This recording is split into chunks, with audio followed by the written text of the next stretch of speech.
podcast 31. with Matthew Ragsdale. This is the third player of our little RMAC preview series that we are doing.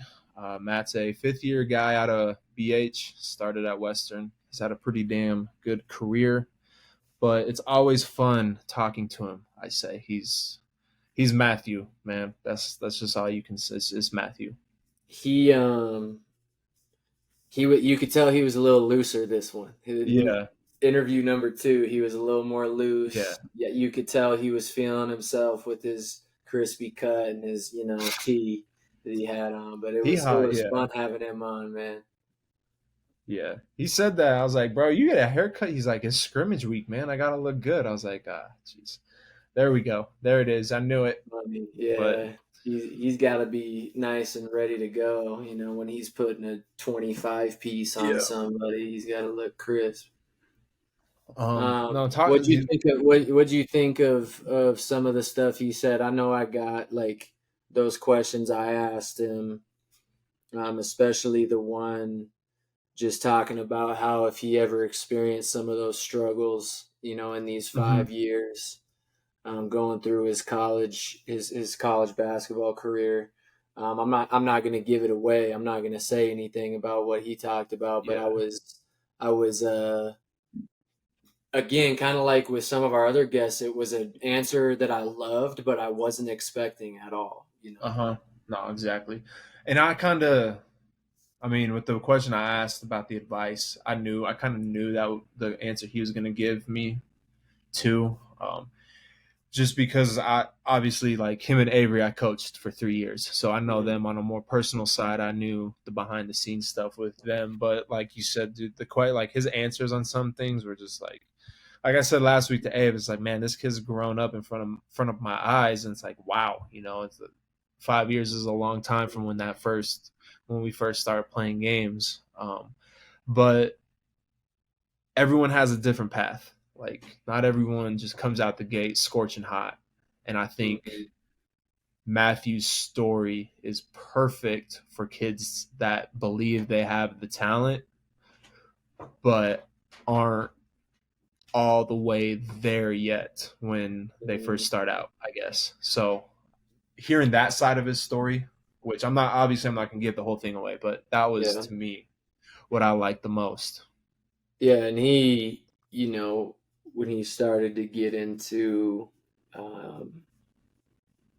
kind of the leveling up, as we kind of talked about for a couple minutes there towards the beginning of it,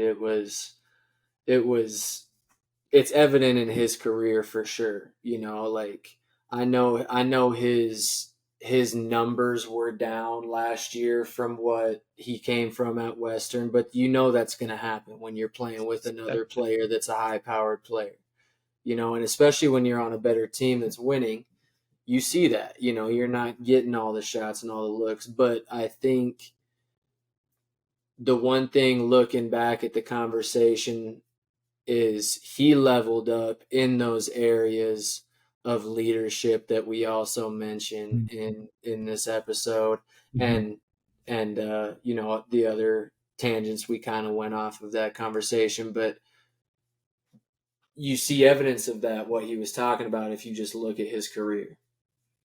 Facts. Yeah, like you said, anybody on that team that he played with last year, any of those starting 5 guys, maybe the top 6, top 7 were starters, if not best player at Western if you replace them for Matt. And I firmly believe that. Yeah. It's not a knock on the guys we had at Western. We had talent. We had some good talent at Western. Yeah. We did. But it's just, those dudes at BH went to the Final Four 2 years in a row for a reason. We talked about it last week. Riker, they sent kids places. PJ went D1. Riker went to the defending national champions, Nova Southeastern. Adam went D1. So they sent Joel went D1. That's 4 of their 5 starters. They all went somewhere. And I think that's a testament, not to get too much on a tangent, but I think that's a testament to how deep Division II can be at the top levels, like those levels that BH was playing at the national tournament and then getting into the Final Four and stuff is those guys didn't land at those spots out of luck. Like, yeah, obviously they were winning and on a couple of the top D2 programs in the country, but it shows you that it can be deep up at the top at the Division II level as well. Absolutely. So I guess with that being said, hope you guys enjoy this episode. Once again, it's episode 30 with Matthew Ragsdale from Black Hills State University. Enjoy. Let's get it.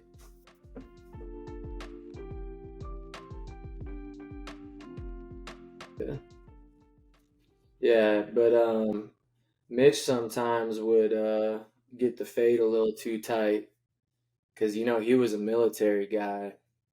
Yeah, dude. And First time I went to Mitch's, I didn't know what I was doing. It too close, man. I was like, bro, you gotta chill out with that. I don't go all the way bald with the fade. You gotta just leave some hair on it. I remember the first time I went in, it was after you and Nick. I said, she's like, "What do you want?" I said, "Well, you gave him his." I didn't know what to say. I was like, his haircut. That's what I wanted. Was that the first time you'd ever had like a fade? Yeah. No, that's the first time I ever been to like a shop too. Like an actual shop, yeah. That's the last time you got a fade. Mm-hmm. Actually, no, Kev gave me some. No, Kev was good. Kev gave me some. Kev was nice with the fades, but yeah, no, the hair is so long now. That's how I did it up in Minot though. I didn't go to a barber shop. It was just some dude that cut hair out of his basement and he could cut it fairly crisp, So I was like, let's keep it simple, Bro, I'm telling you, Kev could open up a barbershop and 100%. Him and Ty. I told him, I said, yo, you need to open up a barbershop / tattoo shop and you would be living. Like you would have it made. That is your thing. Him and Ty's could run it. Absolutely. You need that in those environments. Made it. Hey, let's introduce because this guy's looking crispy. He's got the Uncle Drew tee on. He's got the fresh cut Krispy Kreme Supreme and the chain. We've had him on before, man.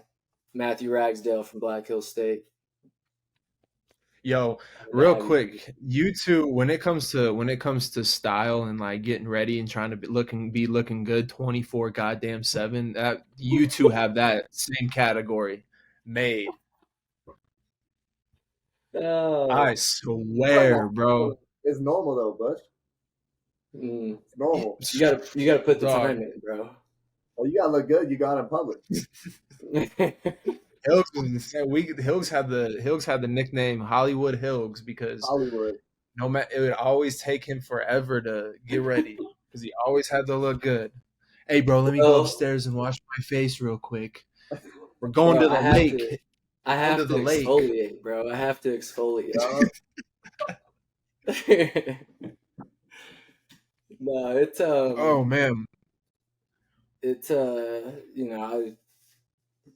I like to just put time into the fits as well as anything else. You know what I mean?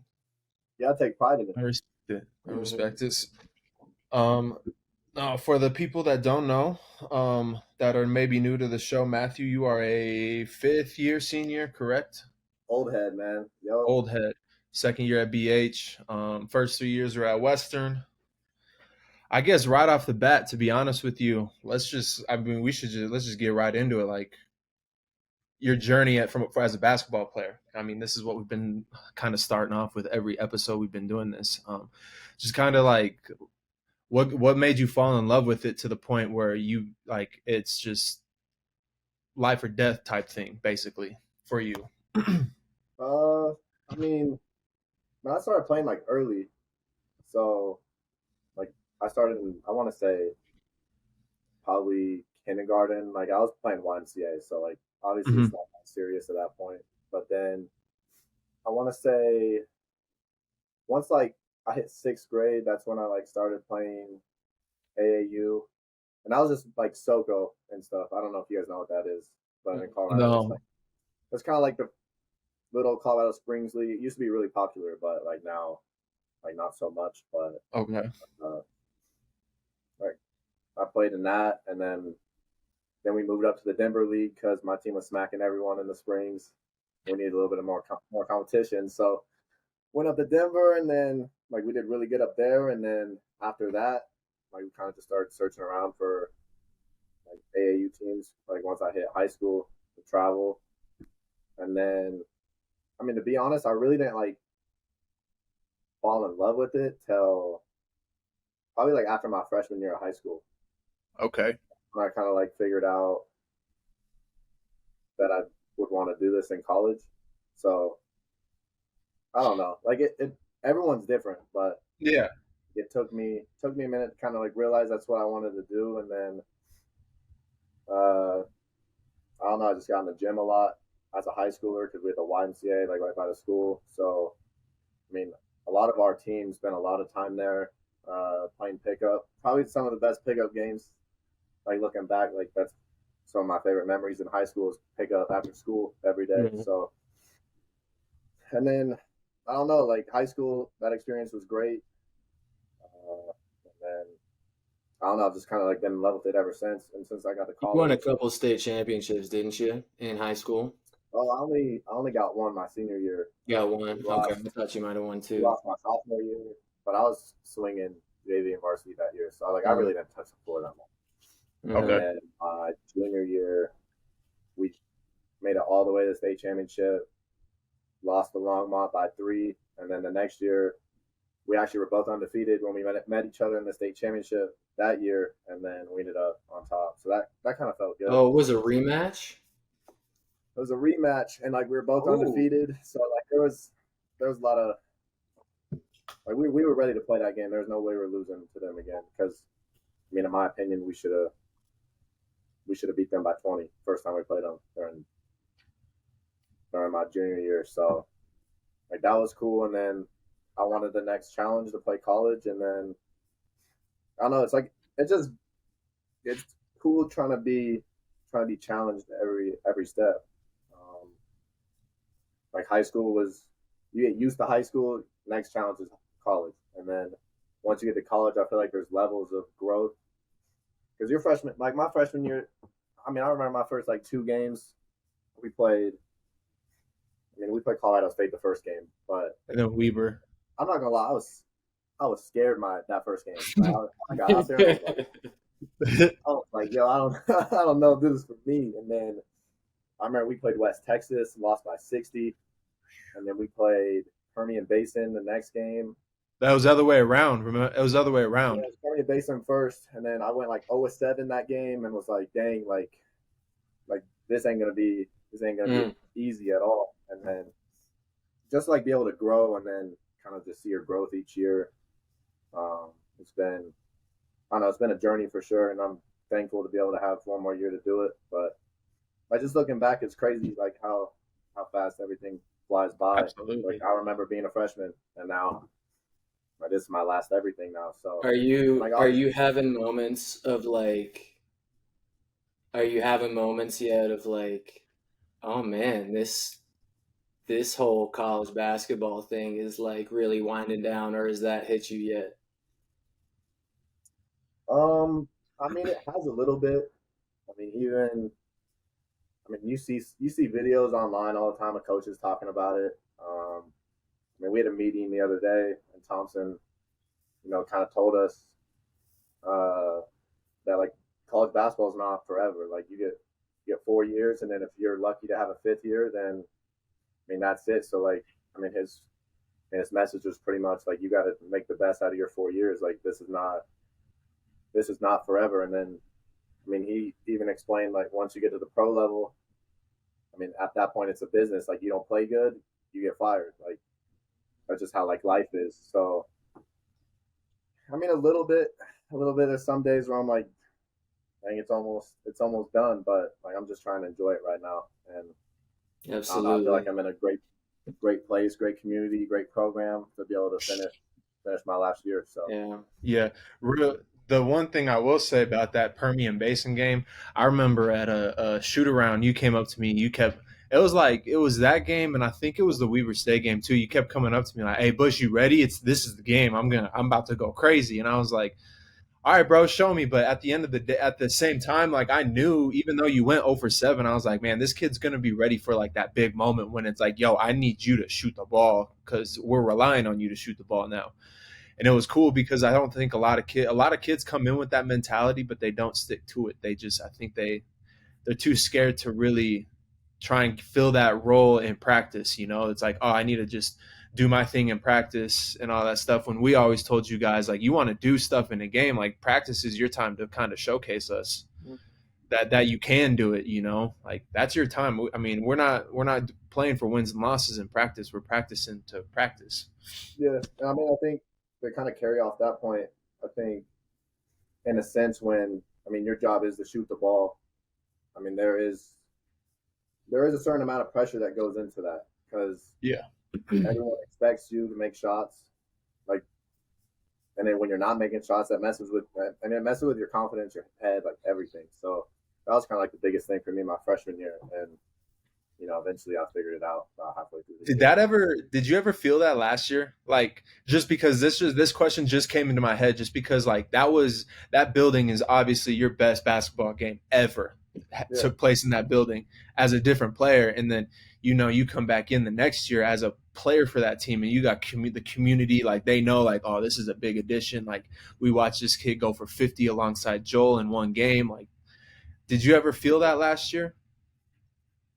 I mean, you could definitely feel like the hype around like the community and stuff, but I mean, at the end of the day, like you just can't really you can't try to think about that stuff. Like at the end of the day, what people are saying on the outside, like you can't focus on that. Like Mm. I just try to stay focused on what the game plan was, like what coach needed, like game plan. Like you just got to focus on that, and everything Mhm. else will take care of itself. But just worrying about like what everyone else thinks, I don't know. That's kind of something I like. I used to listen to what people would say like early on, but like I kind of stopped doing that, uh, especially once I got here last year. Mm. What I got a question for you, just touching back on, it made me think about this when you were talking about your kind of come up through basketball. Who were some people, whether it's coaches, teammates, parents, etc., who were some people that um, kind of helped you unlock those different stages in your growth of basketball? Because, like you talked about, every time as you progress, you start to unlock a little bit more of your game and you have to figure things out a little bit more. Who are some people that um, helped you do that, whether it was players competing against them, coaches teaching you stuff, or anything in between? I mean, from just like a shooting wise, my dad's always Mm. he's always helped me with my shot growing up. Now it's pretty much to where I kind of have it figured out. Like when I know when I'm like why I'm missing. I used to like not be able to know that, so he'd be able to help me with that. And then my high school coach, I think he prepared me for what college would be like from a coaching standpoint. Just because of like how strict he was.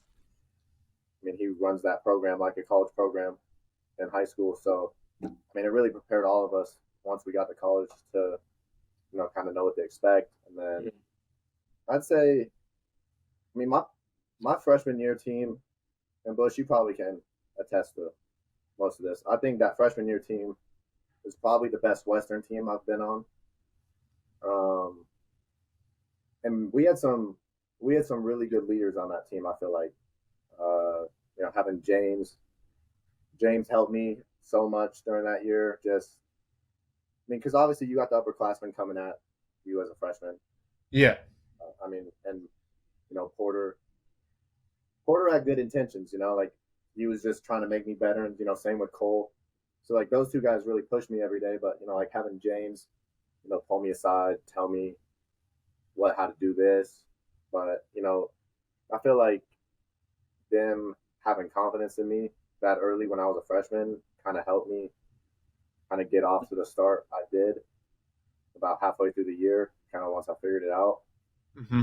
And at the end of the day, I mean, people can say what they want, but I do think one thing I will say about Coach Shafe is that he did have a lot of confidence in me as a player, which I think at the end of the day did help me over my 3 years there, especially my last 2 years there.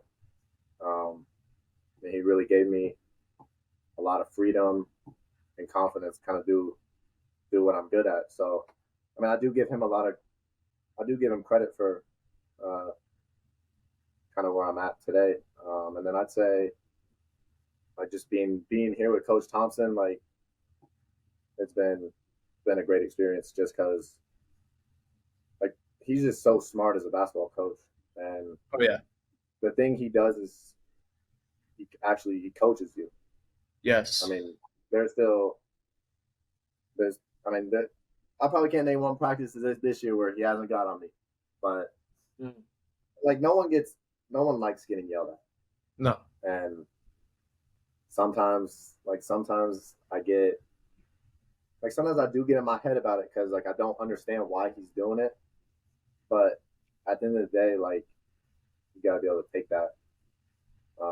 So that's kind of something I've been kind of working on this year a little bit because I really wasn't yelled at and coached like I've been the last 2 years when I was at Western. So it's kind of a change when you're in high school getting coached, like kind of like how Thompson coaches, and then I'm at Western for 3 years, and I don't get coached like that. So like I kind of forget how that is, and then like, I come Mm-hmm. here as a fourth and fifth year guy, and then I'm getting coached again. So it's Mm-hmm. just adjusting to that. But I mean, those are the people that have really helped me. I mean, my AAU coaches prepared me pretty good too. Uh, Mm. Yelled at me I'll very tell you this hardcore. though, man. Like you've probably heard this saying before, Bush. I'm sure you've heard somewhere some coach along the line say this is as a player, you should be worried if your coach isn't getting on you, you know, and I Mm-hmm. know some coaches they don't hardly ever get on players, you know, like they don't really raise their voice and that's their coaching style. But like when you know a coach is getting on you and holding you to a standard, especially when you know you're maybe not meeting that standard, that's a good sign because they know that there's more in there and that you're capable of it. Um, Yeah, absolutely. and just from what I've seen of Coach Thompson, like I don't think he would. To your point, I don't think he'd be getting the results he's getting, you know, in his tenure up there at Black Hills, without without that. You know what I mean? No, I agree. One thing I'd say, dude, that first team we had at Western, had we meshed earlier in that season, we were a team. Dude, nobody wanted to see us because I could guarantee you that our run, had we made gotten in, our run could have been one of them like special runs just by how well we were playing with each other. And because everyone trusted each other, that we finally figured it out. Like you guys finally figured out, like, all right, we trust each other. Everyone's good at their role. Like everyone figured their role out. And the best part about that team was Jay Will and Monroe because it was two different style of leaders. You had the dad, like the most calming dad ever, and then you had the asshole who was going to get on you, but he did it for a reason because he was going to hold you to a high standard. And the good thing about Roe is he would get on you, but he would hold himself to a standard. Like if he messed up, you knew he messed up. Like he wore it on his sleeve. And then your point about Thompson, dude. Thompson, that's the type of coach that can. It's like they say in the NBA, like you have those coaches in the NBA or in the tournament that can maybe win you a game here down the road and stuff. Thompson's one of them coaches that he can win you a game just by like coordinating the offense in the last 3 minutes and figuring out this is our best spot and stuff like that. And it's just cool to watch him when he's in his bag. It is, bro. He's smart, man. The funny thing about that is when he first, actually, I think it was when I got down to CSU Pueblo, and we'd see Black Hills once or twice a year. The way he'd just be over there on the sidelines, like, nope, you come over here, you go stand over there, and just like, and then the possession unfolds and they get a bucket, or that what happens. He'd be standing there like this, bro. Yeah. He'll point it out and then he just stand there like this. Like, yep, watch my creation happen. Yeah. Hey, real quick, Rags, does he still point? Does he like point like this sometimes? I mean, I'll be honest. You don't pay, bro. I be watching that man point like in I've seen him practice. He'll play. be like, do the weirdest things. He'll just like point with his pinkies sometimes. I'm like, what are you doing, man? Hey, I wanted to ask you Oh, this, Rags. go ahead. I wanted to ask you this as far as this year's Black Hills team. Well, first of all, I got a follow up after this. How are the first 5, 6, 7 practices, whatever you guys are in right now? No, they've been good. I mean, yeah, they're only a 7 official practices, but I mean, we've been practicing for Right. probably a month and a half, 2 months now. Because Mm-hmm. I mean, kind of what we do from a preseason standpoint, it's just kind of like, well, like 2 or 3. I want probably like 2 days of just straight skill workouts, and then maybe one day out of the week will be practice, or vice versa, 2 practices, one skill workout, and then I mean we're lifting 3 times a week, Monday, Wednesday, Friday. I mean practices have been good. I mean, obviously it's a little different this year. We have a lot of new guys, but it's been good for us to have this time to kind of put everything in, kind of learn concepts and kind of get everyone on the same page. But I'd say the last 7 practices. I mean, since we started official practice, now we get more time in the gym, which no one likes long practices, but like it's that time of the Got year to now. do it sometimes. Body's just gonna hurt regardless. It's not gonna Yeah. feel good for the year. So Especially as a fifth year, man. You know that by now. As a fifth year cat, you know that body's gonna hurt a little bit extra. no, it's going good. I'm excited for upcoming scrimmages we have, and I'm opener. My follow up to that was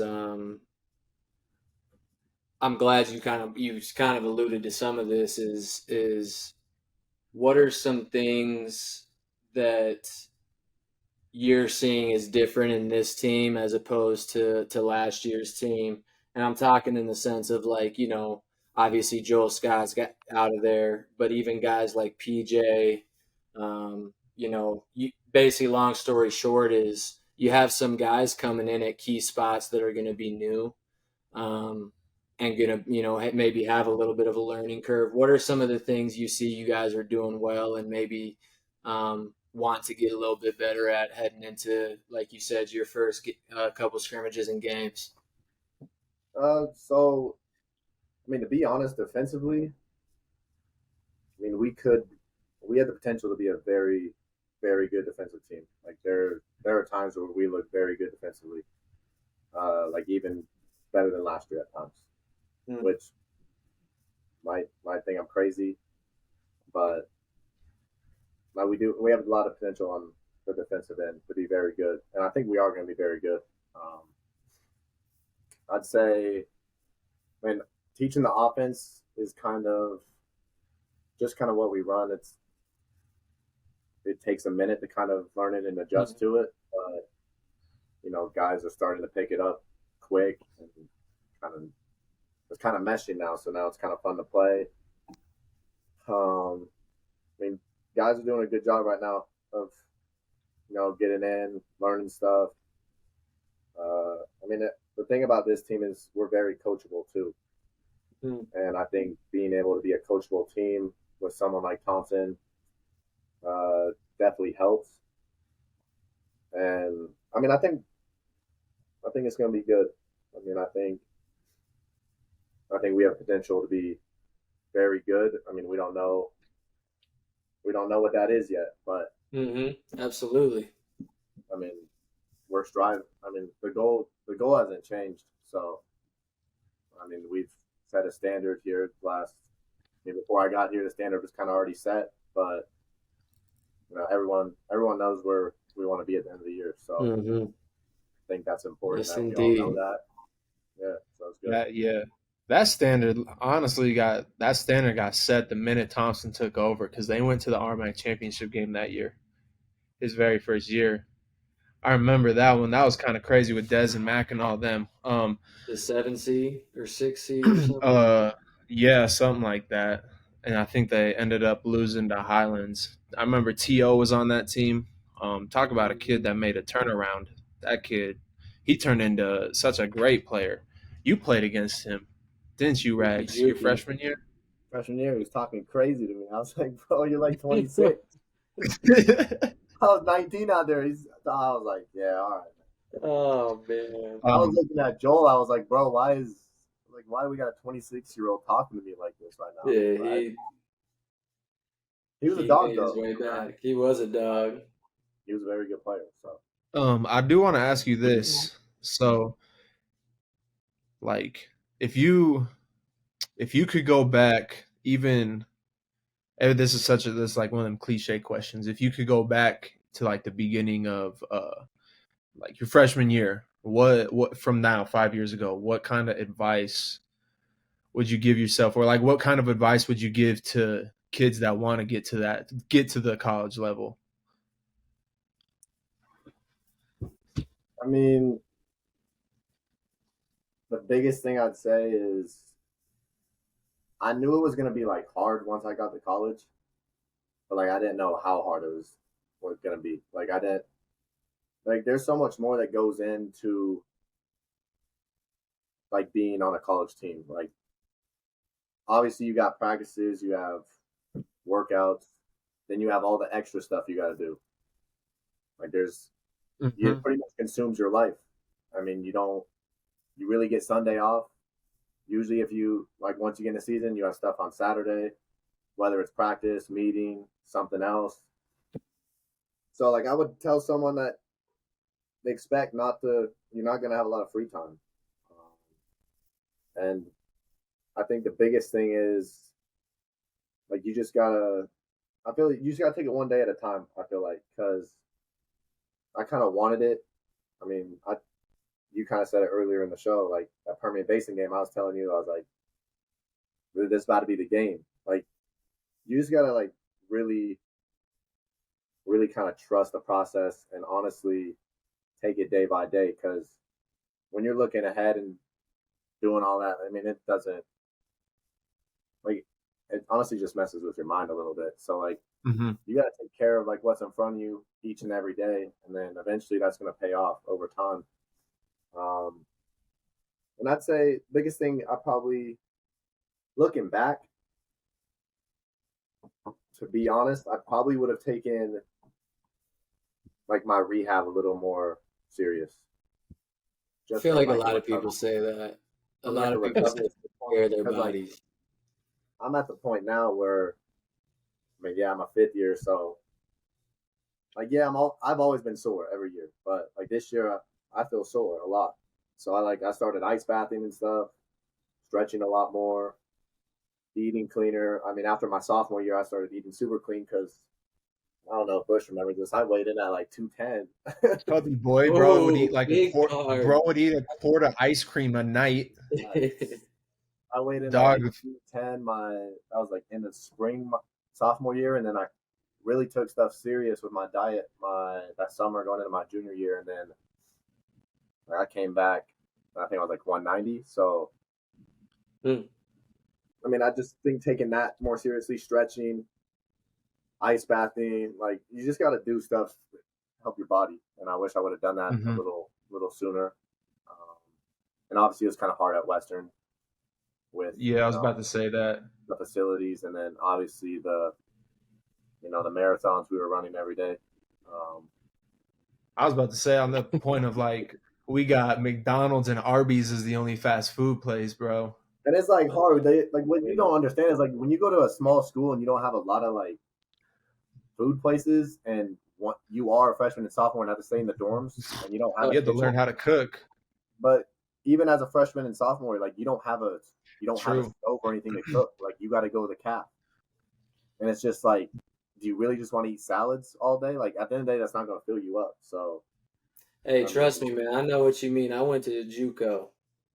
like it's I tough. went to JUCO, and that is exactly how it was. Like it's pizza or pasta, or like sometimes you got some chicken nuggets and fries. And I mean, do I that's want to indulge in the same meal that I had yesterday? And I know but the it's thing the is, you same have stuff.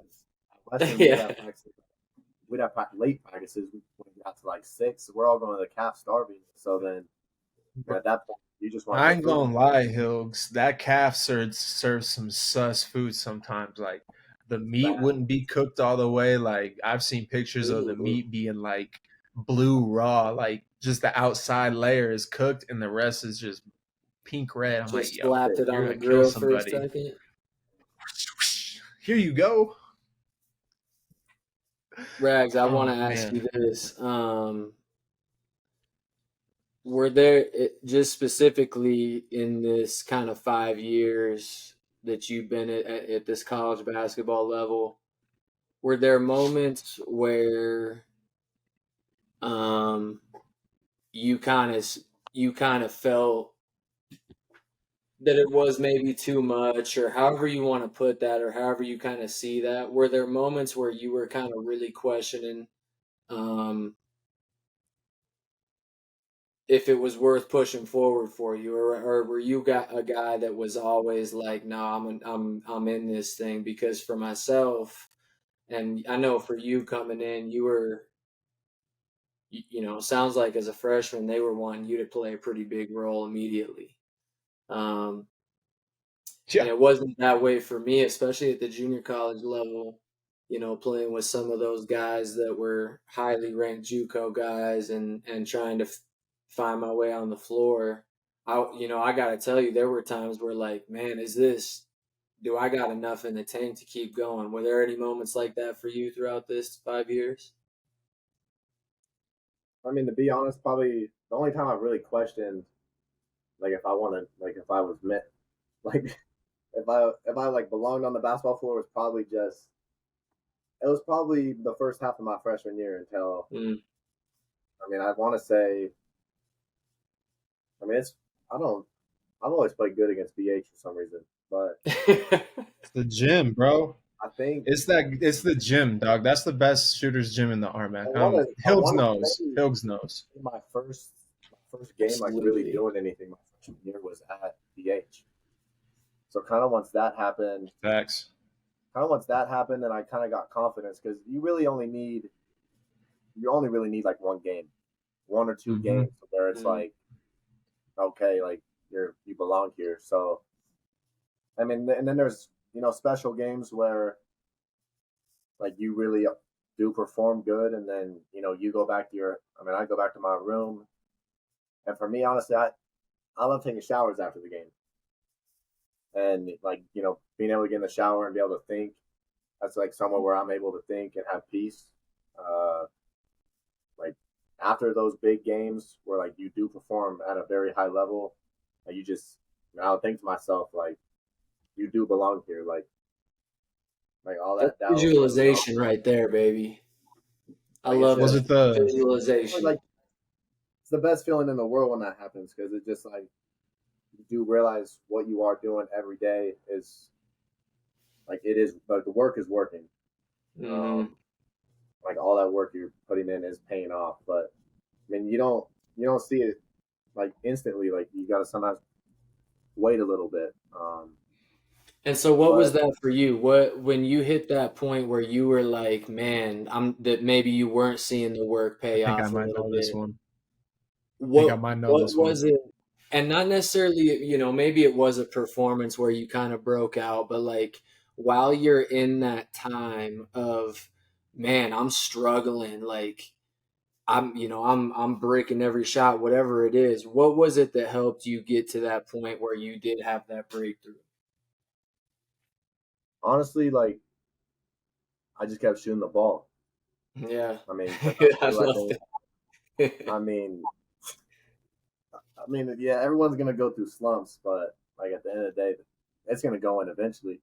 Like it, That's I mean, it took me a little bit, but I mean, I want to say that Highlands game really got it jump started, and then I had a game my freshman year where Regis, Regis where dog, dude I had don't 31. I don't really know what I was on that game, $13. but like kind of once that happened, like my confidence was kind of like at an all time high. Um, I mean that having games like that obviously does help, but like you really only need one or like I said 1 or 2 games, and then like you go in every game thinking that it's gonna be a good night. So Dog, he went on a 12-0 run, and this man, we're yelling at him, run, run. He's like two cinder blocks on his feet, like just stomping down the court. Gets the ball, and gets the ball, scores a layup, and then a dead ball happens, and he's like, I need it now. I need it. I don't. No, He Shane came down. me like just run. I'm like, bro, like I've been running for the past like 4 minutes. He comes sit down next to me. He's like, bro, I can't feel my legs and I can't feel my arms. Yeah, seriously. That's what you are. Like when I think about you as a player, you're that. I think we might have said this when we had you on that first time. Is you're a microwave scorer. Like if you see Matthew Ragsdale hit 2 shots in a row, you better buckle up. Like you better buckle up because it's gonna get bad here if you don't do something. Dog, I like it was I say this every time, the BA's game, 53 points, 20 of 25 shooting, 5 of 7 from 3. He hit, I think you hit your fifth out of 6 shot, because you did miss one kind of early, but it was like a good miss. You know what I mean? My first shot, I backed up. And me and Grant look over at each other, and I was like, uh-oh, like we've seen this one before in practice, and this is really about to happen. And I remember in the second half, bro, he kept getting bucket after bucket, and Joe Cam was over there talking hella smack to him. And afterwards, I just looked at him like, I was just like hot hand. And Joe, there was one time he hit a step back 3 in the corner in front of Joe, and Joe got up and started clapping. He's like, damn, that kid's a bucket. I already know Joe is chirping over there. He was turned too. I know he was. Yeah. The game was live, bro. The game was live. That was the coolest basketball game I think I ever witnessed, bro. I mean, but to be honest with you, some of those shots that I was hitting, I mean, like if you watch my film, like you really don't see me shooting a lot of those shots. So, like I was shooting, like I honestly, but that's what a microwave scorer is. That's what I'm saying. Like Nick Angarata was this way, where it was like, I'm not saying you come out of the jump and you're taking fade away, but like boom, boom, you hit 2, you get a layup and maybe drill a 3, and now it's like that little one, little turnaround that you shoot or whatever, this crazy running off a screen, fading a little bit. That's when those start going in. And to me, that's what a microwave scorer is. Bro, I'm looking at the averages that season. You had 38 against Our Lady of the Lake, and then the next game you have 53. This dude's average went up 9 points in 2 games. And he went from 13. The thing that's crazy is you look at those first like 3 games of the year, like I suck. Here it is, Hilks. First game at West Texas, 3 of 19, 8 points. Second game at West Texas, 6 of 19, 17 points. Then he was 2 of 10 against Southwest. Year, is it? No, this is his last year. You're talking at West. Yeah, okay. His last year at Western. And then, 5 of 11, and then 9 of 21, and then boom, 14 of 22, and 20 of 25. Like that just see ya. Then it was like, all right, here we go. Like if you're scoring 26 when you're shooting 9 of 12 from the field, that was against Black Hills at home. Like, come on, bro, you're efficient. Absolutely, man.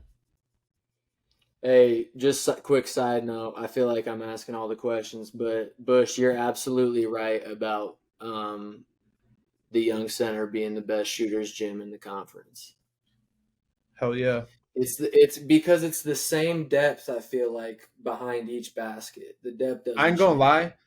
I'm not gonna lie, because the second other gym I'll label as a really good shooters gym is Fort Lewis for some reason. Like no matter what it was, and whenever we did shoot arounds there, bro, I loved that gym. Matt doesn't Really? like that gym for some reason. I loved Yeah, Fort I Lewis's gym. disagree with that one. I've Um, had some bad experiences in that gym, man. Bad yeah, experience. true. I feel that. Um, all right, let's. So you guys are you're 13th, right? You come in 13th. I didn't really look at that yet. Have you looked at that? Are any other I, RMAC teams on that list? yeah, So there it's actually it's Black Hills. Yeah, you go ahead. Tell them. got us at 13, then we got Fort Lewis at 14. 15 we have Mesa, and then 16 is Colorado Mines. They didn't want to split us up. Like they didn't want Four to in a offer a row, little. baby. Is that how tight the competition is? Is that like I mean, that's at the end still of the day, good though. you like seeing that though, because I we're the only do. conference with 4 ranked teams. I love Absolutely. that. It's because I stand by this, dude. The RMAC is one of the best like underrated conferences in D2. It is. It doesn't get as Okay, much but coverage, but let's say this. Has there been a year in recent memory in the RMAC that there's four top teams in the top, not just the top no. 25, but the top 20? And so like for me, I think the RMAC is it has been solid always, but it's starting to kind of emerge as like a team or a conference that's going to have four or five teams in the top 25 maybe. Yeah, Colorado as a whole, though, as a state, is getting like much better basketball wise. Like there's much better talent coming out of Colorado, and I think you're seeing that. And two, we're getting more money now in this conference. Like, bro, every team has a. Do you guys have patches on your jerseys, Matt? The I RMAC logo, don't or do think you? No, we didn't get new unis this year. you didn't. Oh, but like Western got new. Like teams are starting to get the patches, huh? Yeah, I mean, I like Like our the unis. So like, I'm not mad. You guys absolutely. have No, But those black ones are clean. The they're black ones are the clean. cleanest. I like those yellow ones. I'm not gonna lie. Yeah, those yellows Um, are crispy. Crispy. but I guess my question was to that, like your guys. I mean, we kind of, I guess we did cover it, but your goals, your like, what have you sat down like? This is what I want to accomplish coming out of this year. Um, I mean, to be honest with you, like I just want to win. I mean, like at Western and stuff. Like, yeah, I put up. I mean, I had my time of putting up numbers and losing. Like it's not fun. Yeah, Like no, you can score all the points in the world, but if you're not winning, it's really not. It's not worth it. So, I mean, my biggest challenge for me this year is just with losing so many guys that were here for 3 or 4 years. I mean, I think my biggest challenge and goal is to be the leader of this team, um, and that's kind of something I'm working with right now because I mean I really haven't been in this position before. So I mean, my biggest goal is to try to be the best leader I can, help like all these young guys and new guys we brought in from transfers, and try to get them all on the same page. So we are winning games. If we're winning games, I'm going to be happy. That's kind of it's probably my biggest goal. Like I really haven't like sat down like for uh huh. personal goals, but I mean, if we're winning, I'm happy. So Ain't it crazy? Ain't it crazy how the older you get, the more winning matters? Like you could care less just as long as your team has the more points at the end of the Just game. about Like to that's all say I that. care about. yeah, I It's was no, so just wild. about to say that, man. Like, if you would have asked me that question my senior year, it would have been very similar. But you guys have probably heard the saying of like freshmen just want to play, sophomores just want to start, juniors want to be the leading scorer, and seniors just want to win. Like that Hmm. is such a true, in my eyes, that's such a true little saying or whatever because you do get to a point where it's like, yeah, you want to play well yourself individually, but you know that like that doesn't always look like me scoring 30. That doesn't mean that's what's best for the team. Like, yes, that's a great game and it looks awesome, but you realize like there's so many other things that I can do to help our team win, and I'm going to be a lot happier with myself after a win than I am a loss. Mm-hmm. Yeah. I will say,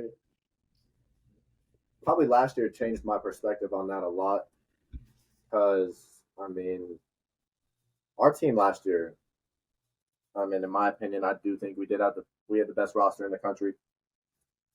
Um, and it's different when you come from a team like Western and you come play on that team last year. I mean, I'm gonna be honest, we probably have our whole team last year go anywhere and start on any team in RMAC and be a star. But being able to be on a team like that with so many, I mean, we had stars on that team, like very good players. Mm-hmm. So just being able to like work together and be able to play with that, because once you figure out all you guys can play off each other's strengths, it just makes everything like makes it easy, it makes it fun, makes winning. It just everything kind of lines up. So I mean, just being able to taste that last year, because I mean, last year was really the first year I've won games in my college career, but just being able to have that taste, I think, will help going into this year. But yeah, I agree. And too, like going off that last point, I think too, like when you come down to your senior year, you realize like, dang, this is a number now. I have a number of games left. I don't have a year left or a couple of seasons left. I have 30 games until it's done. So can we win as much as possible? Like that's all I want. So. And you said it yourself. You said it was, the goals didn't change, and that's a good thing to hear. And it was also encouraging to hear you say that the leadership aspect of it is a priority for you. That's an awesome thing to hear a fifth-year senior say, just in general, but especially, like you said, with the goals that you guys want to accomplish. It's cool to hear that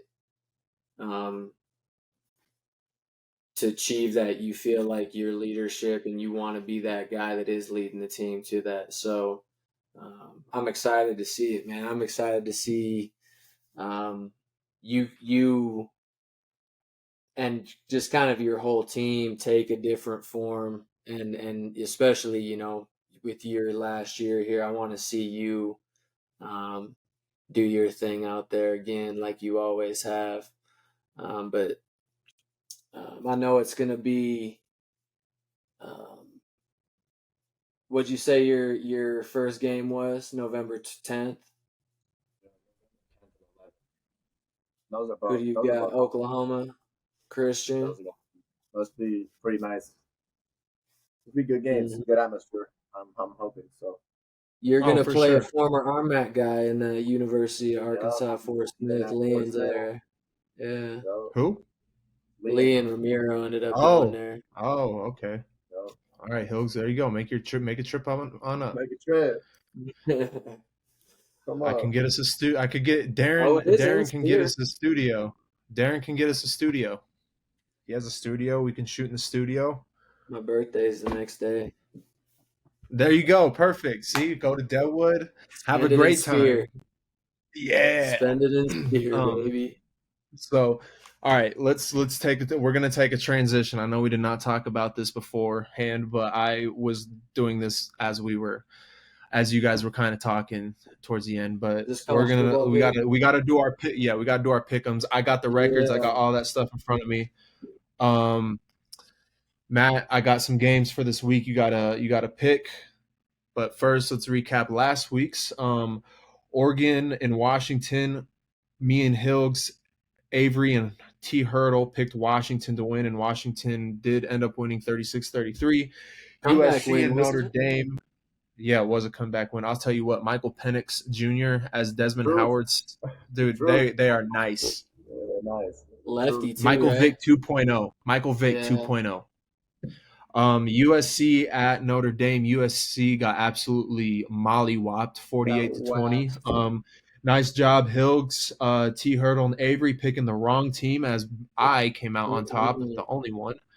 Good job. But next game, UNC, the greatest team in the land, beat Miami 41-31. God. Hilgs joined the baby blue. Hilgs joined the baby blue and realized that This guy, man. winning teams What the win heck? games. So with UNC did win 41-31. And then KU at OK State. Hilgs, congrats. You were the only one that picked that one. I'm just going to say this right now. That is the third straight 3-1 weekend. Hilgs is Sorry, 4-1. This being good. 4-1 for the week 4. Hey, can I just tell you guys some heartbreak? Can I tell you a little heartbreak on that game? If Kansas covers and just wins by 3 points, your boy would have been $3,000 richer. But really? Instead they didn't, and my parlay didn't hit, and that was the only game that I needed to hit on the parlay. God bless. But no, Hilgs, you are a solid 10-3 on the year. I'm 7-6. I got back into the winning ways, thank God. And then the show is 4-4. So Matt, you got to bring the show above 500. So the Bush, 4 you games said you're what? are the 7-6. 7-6, yeah. So I went 3-1 too. The show lost last week. They went 4-4. Yeah, they did. But number 7 Penn State at number 3 Ohio State. Hilgs, who you got? Hold on, I gotta write this down. You kind of just sprung this on me, and I was not ready. I did. Right? Is Harrison playing? Oh, I don't know. That's big. What was the teams? Ohio State and Penn State. Ohio State. I gotta know where it is. Is it Penn State? Is it at Penn State? No, it's in Ohio State. Yeah, Ohio State won that one. They're not losing that game. The OSU. I'm gonna okay, so Rags has Ohio State. Easy. Go Bucks. Wait, what did you say the rankings were? That's important in my decision. 7-3. 7-3. You know, I'm just gonna say it right now. Penn State has had some bad luck there, and it's like Wyoming going to Boise State in 2 weeks or in a week.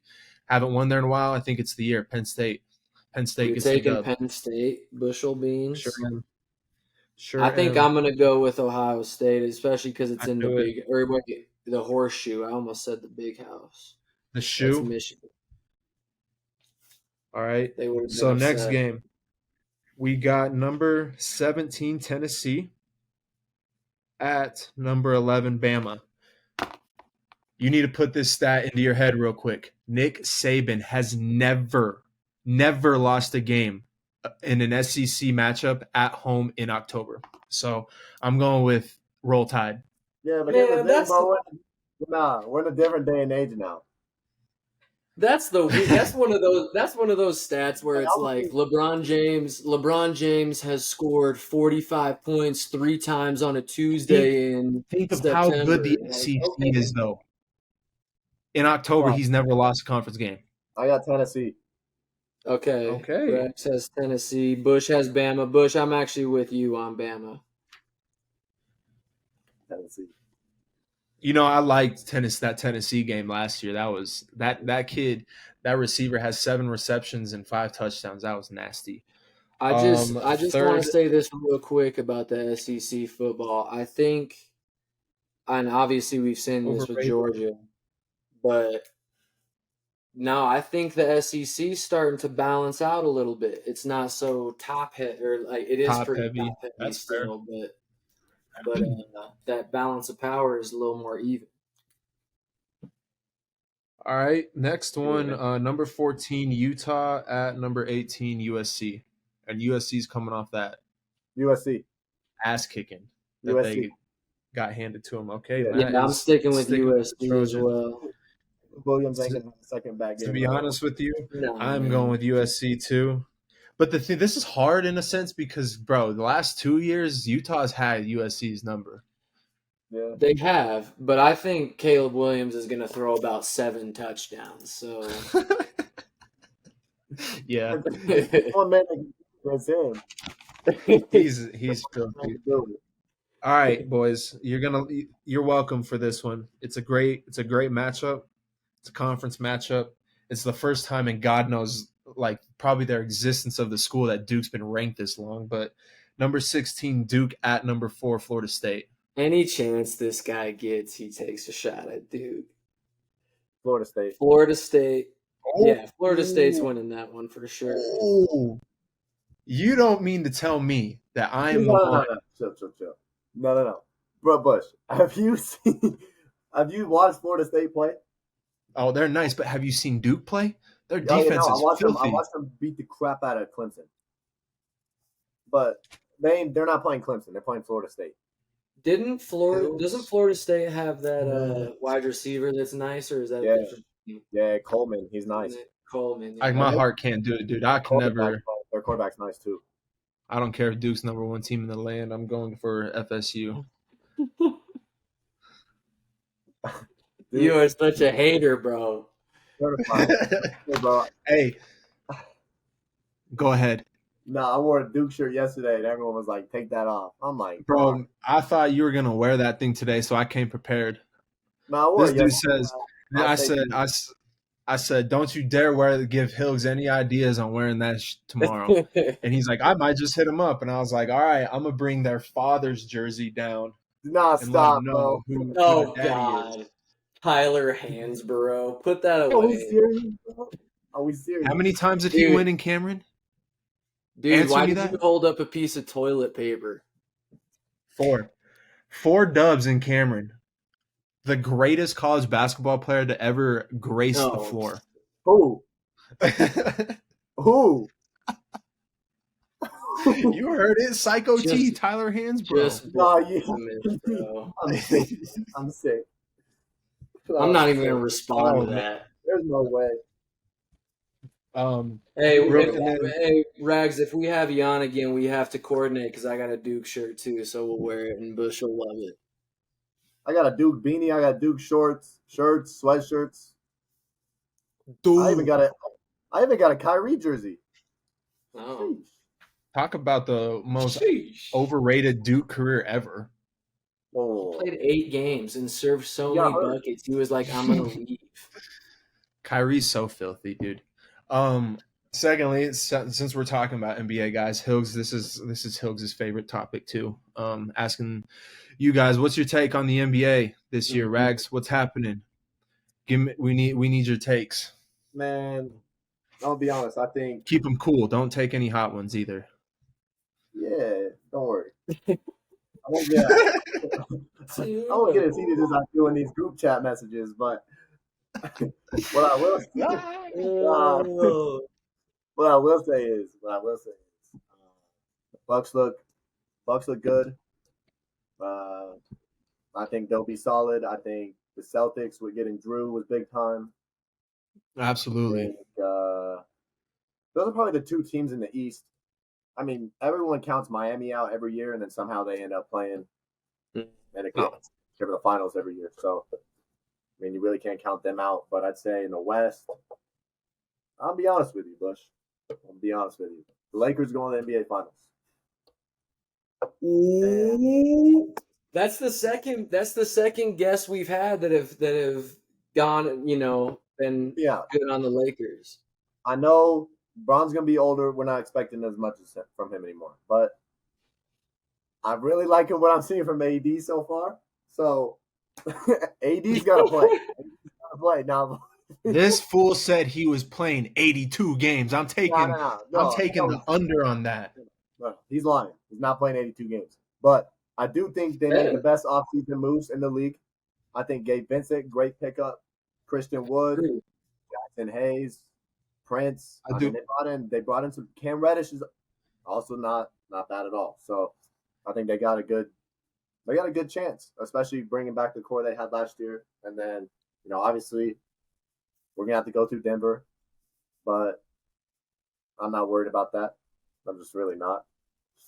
And I think Phoenix is gonna be an issue too. But Y'all gonna get rolled by Phoenix. nah, man, Lakers in 5.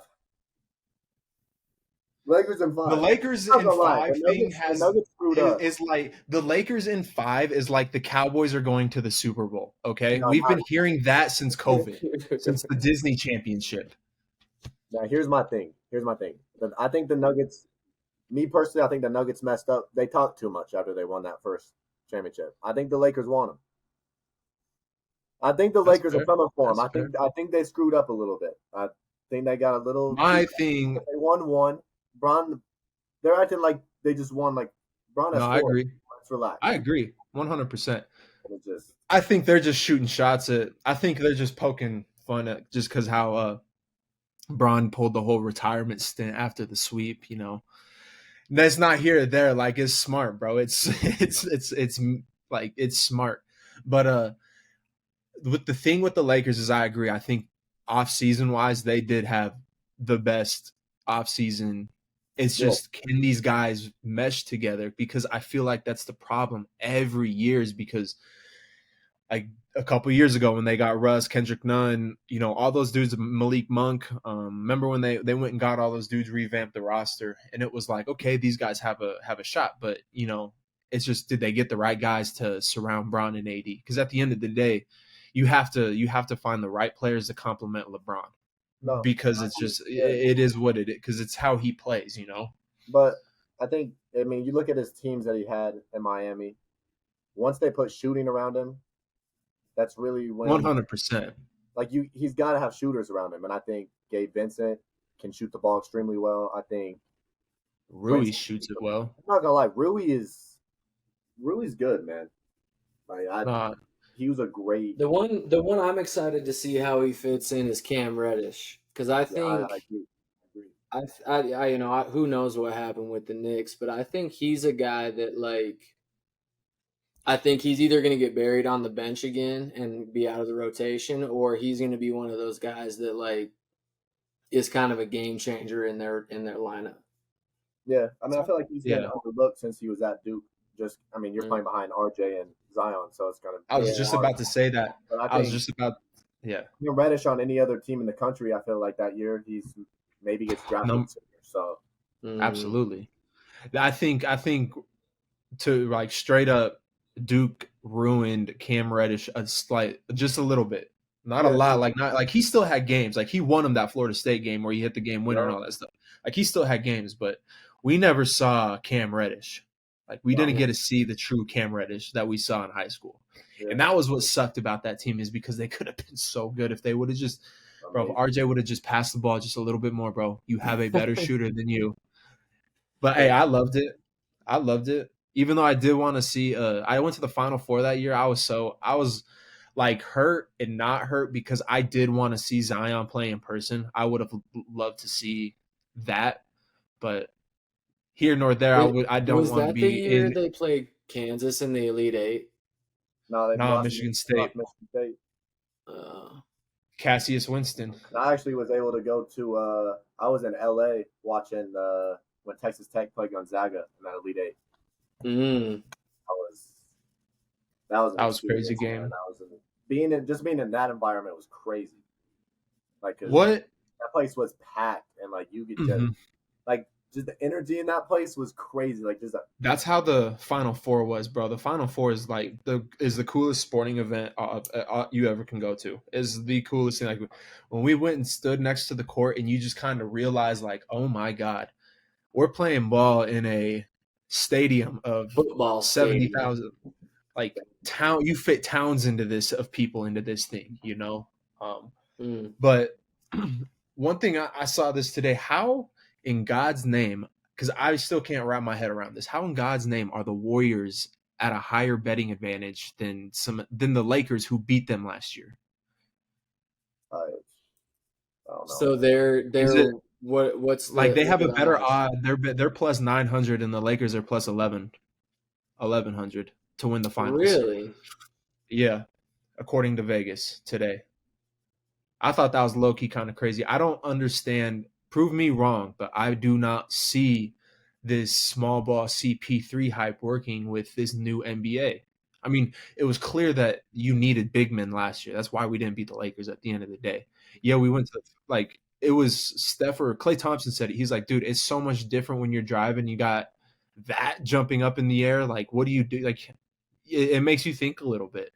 And it's just like I don't understand with the way that like the small ball lineup that they keep using. I just don't get it. I don't know. Prove me wrong, but I'm a little skeptical because I feel like we're wasting Wardell's talents in his best part of his career. Truly. But there's still a kid. Like, you can't expect the Warriors to be like Kevin Durant Warriors and like full power Warriors No, every that's year. not what Like I'm saying. they've got to have reload years. You know what I mean? But like we went and got CP3 when Hey, Bush, I'm taking a there was bathroom much break. better stuff on the market. Like, why are we getting Dario Saric and not making a move for Dwight Howard? What'd you Dwight say, Howard Rags? can play in the NBA. I'm about to Yeah, take what were you? I need to go pee real quick. All right. Yeah, I drank so much All water right. today, I bro. feel Like, you, I'll bro. be like Go ahead, 30 dude. seconds. But you know what I mean? Like, Absolutely. I just No, don't I'm with understand you. how. I'm with you on the Chris Paul thing. And we had talked about this, like we thought they were bringing in Chris Paul to move him somewhere else. So I'm Absolutely. confused too of why they're doing that. See, But I think they're a contender. Like the fact to me, the way I see it is the fact that the Warriors are still a contender is a positive thing for them because it absolutely. all could have been Yeah. dismantled. I'm still riding with the Warriors and then like I'm not worried that we're not going to be like a high seed in the playoffs because they respond after bad seed. Like they respond Yeah, well. And I think they this do. is going to be one of them years. Klay Thompson has finally had a full summer to get right Get and healthy. become Yeah, Klay Thompson again. I forget that Andrew Wiggins missed 25 games last year at the end of the season right and at the end hopped of the right back year. in game one of the playoffs. Yeah, So and Dario Saric helps that addition. It's just going to be an interesting mixture of how is this team gonna, it's going to be interesting. I like that Chris Paul can have the ball in his hands. It's not just Steph and he can run around and I'll that's say going to this be, I think about that might, go ahead. I'll say this about Go the ahead. Dario Saric thing. I like Dario Saric because it's a big, it's a backup big for Kevon Looney. Obviously, Kevon Looney is going to play your minutes or the majority of your minutes, but Dario Saric is a guy that's a little bit more versatile on the offensive end that gives you just a little twist when he comes in the game. You know what I mean? And it's not just a Yeah. guy that's a straight screener, rebounder. He can pass a little bit. Maybe he can score a little bit more. But, like, that's to me what the Warriors needed the most was to add another big to back up Kevon. I think too, I think also maybe I just thought of this is the CP trade was something to get the ball out of Steph's hand in the fourth quarter when Yeah. he can run around and put his defenders in living hell. Mm-hmm. We've all seen the clip of J.R. Smith talking about Delhi, and when Austin Reeves was like, "You saw that clip about J.R. Smith talking about Delhi?" He's like, "That's real. Like that's real. Like Garden Steph is a living hell. I'm sure That boy's in shape, yo. he's the most in shape Stupid. athlete I think ever. Stupid in shape. It's just like crazy to see because I'm not gonna lie, I ran around a lot at Western. Like, bro, I'd get tired so quick, and I'm like, bro, Steph does that all game. You were playing But at have you seen? almost 8,000 feet, though. Yeah, I mean, yeah, you gotta give credit where credit's due. Have you seen his workout videos though? Which one? I just watched one. Have you seen his workout videos with that trainer though? Like the stuff he does, And crazy. The thing is, a couple of the drills he does with his trainer, I actually do with. I don't know if you have talked to. I don't know if you know this, the GA on the girls team, Nate. He actually. So that's who I work out with when I'm up at school. So, and he's actually real close friends with Jack White that played for the Nuggets at Duke. Okay. You know what I'm saying? So yeah. Duke. But he actually we do some of the stuff Steph does. Like when you see those full court shooting drills where you make a shot, you Oh yeah, in the full court. I mean, so we'll do. I make my kids do that too. Yeah, so it just, but like watching Steph do, it just makes it look so effortless. It's dumb. Effortless. It's just another drill for him. Like I do that, I'm dead after the drill. I'm like, good heavens. Did you? As Shaq and Kenny went. Oh my god. Oh, okay. I thought you just made that up right there. Oh, no, they'd be like, he makes it look Steffortless. That's hilarious. No, I agree though. It's crazy because like Trae Young in one of his most recent interviews. This is my last thing, and then we can wrap it up because we are down a rabbit hole. We're going, man. He said, he was like, man, I worked out with Steph, and I'll be honest with you, he's like, the amount of conditioning you do, he's like, that was the hardest workout I've ever been in. He's like, it's crazy.